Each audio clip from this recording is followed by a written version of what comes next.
네, 안녕하세요. 판결로 본 세상 8번째 시간입니다. 오늘도 춘천지방법원의 이희경 공보판사 나오셨습니다. 안녕하세요. 안녕하세요. 이경 판사입니다. 네, 판사님 SNS 자주 하세요?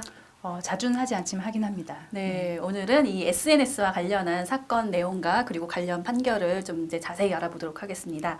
최근에 수도권 지역 한 대학교에서 SNS를 통한 성희롱 사건이 발생을 해서 파문이 일고 있는데요.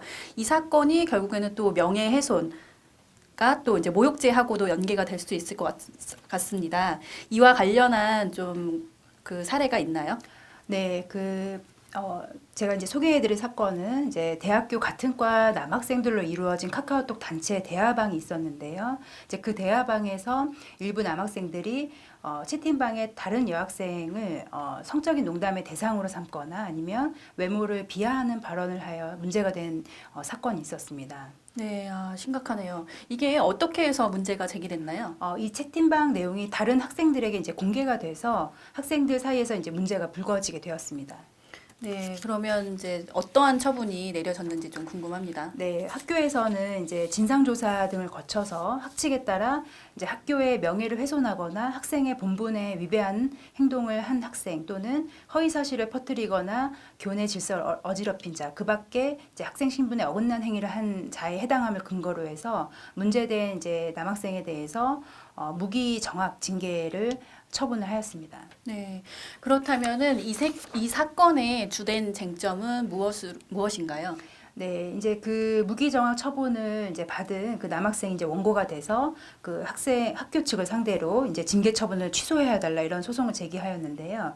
이 사건은 남학생들만으로 이루어진 채팅방에서 발언이 이루어졌는데 피해자들에게 이제 직접 한 발언도 이제 아니고 그렇기 때문에 이러한 징계 처분이 이제 부당하다고 주장이 되어서 그러한 징계 처분의 적절성이나 적법성이 쟁점이 되었습니다. 네, 재판부의 판단이 궁금한데요. 어떻게 판단이 내려졌나요? 네, 재판부는 이제 이 사건 채팅방에서는 이제 이 사건 학과에 속한 10여 명의 남학생이 이제 모두 참여하고 있었습니다. 그래서 그런 단체 카톡방의 대화방이었는데 이제 그들 중에는 원고 등이 이제 이 사건 비위 사실에 가담한 남학생의 의견에 침묵한다든지 아니면 동조하지 아니하는 남학생들도 이제 다수 포함되어 있었던 점에 비추어서 이 사건 채팅방에서의 대화 내용은 언제라도 외부로 전파될 위험성이 있다 이렇게 판단을 하였습니다. 그리고 또 실제로 이 사건 채팅방에 참여한 일부 남학생들에 의해서 이 사건 채팅방에서 대화 내용이 외부로 또 알려진 것으로 보여지고 또 급기야는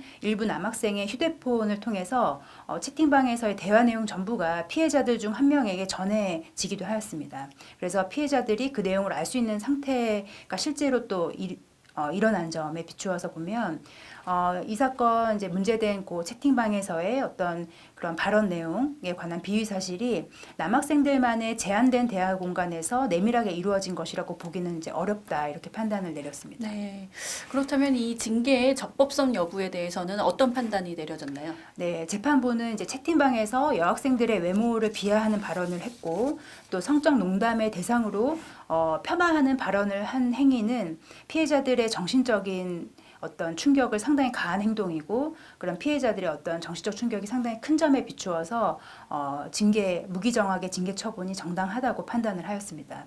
이에 대해서는 이제 그 원고로부터 항소가 제기돼서 앞으로 항소심 판단을 기다려 보아야 됩니다. 네, 이 최근에 카카오톡 그 단체 톡이 굉장히 많은데요. 그래서 좀 그 이용을 할 때 유의를 해야 될 것 같고요.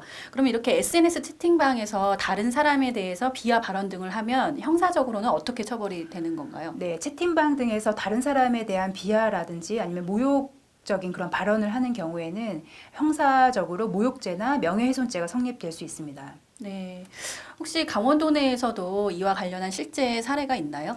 네, 춘천지방법원은 이제 3월에 피해자의 카카오 스토리에 이제 댓글에 피해자를 비방하는 내용을 이제 댓글로 단 경우에 대한 사건이 있었는데요. 그 사건에서 피고인에 대한 명예훼손죄를 인정해서 이때는 이제 명예훼손이 어떤 정보통신망을 통해서 이루어졌기 때문에 정보통신망 이용 촉진 및 정보보호 등에 관한 법률 위반죄를 인정해서 벌금형을 선고한 사례가 있습니다. 네, 그렇군요.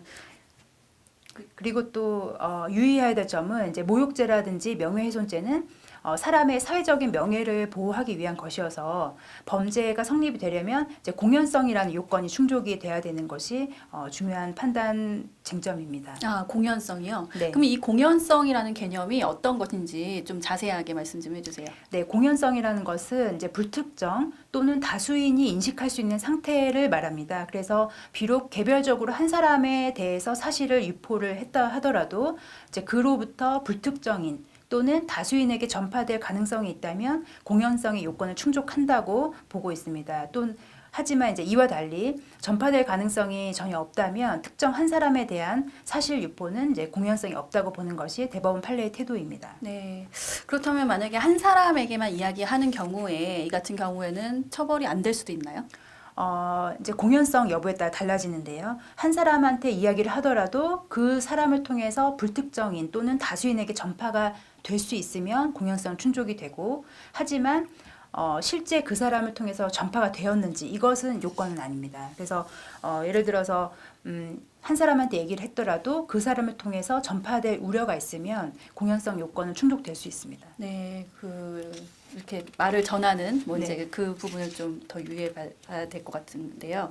그렇다면 공연성이 없다고 봐서 무죄로 판명이 되는 경우도 있나요? 네, 사건을 이제 살펴보면 어떤 그 발언의 대상인 피해자에게 직접 그 사람을 비방하는 이제 이야기를 한 경우라든지, 그러니까 발언의 대상 그 주인공한테 이제 얘기를 한 경우겠죠. 그런 경우나 아니면 대화의 당사자의 지위에 있는 그러한 사람들에게만 얘기를 했다든지 하는 경우에는 전파 가능성이 없다고 봐서 공연성이 없다라고 판단을 해서 이제 모욕죄나 명예훼손죄는 성립되지 않는다라고 판단한 사례가 있습니다.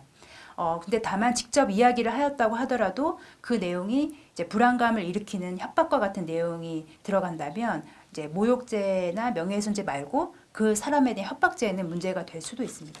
네, SNS를 컴퓨터 한글 자판으로 치면은 공교롭게도 눈이라고 나옵니다. 누구나 모니터링을 할 수도 있고 누구나 소통에 참여할 수 있는 창구인 셈인데요. 이 SNS 시대에 SNS에 대한 파급력은 정말 어마어마합니다. 또 긍정적인 효과도 있는 반면 또 각종 범죄 등에 악용할 수 있는 부정적인 면도 많습니다. 그래서 우리 모두가 SNS 에티켓을 지키면서 SNS를 활용할 때 보다 신중한 태도로 접근해야 될 것 같습니다. 네, 오늘은 이 시간으로 마치겠습니다. 나와주셔서 감사합니다. 감사합니다. 감사합니다.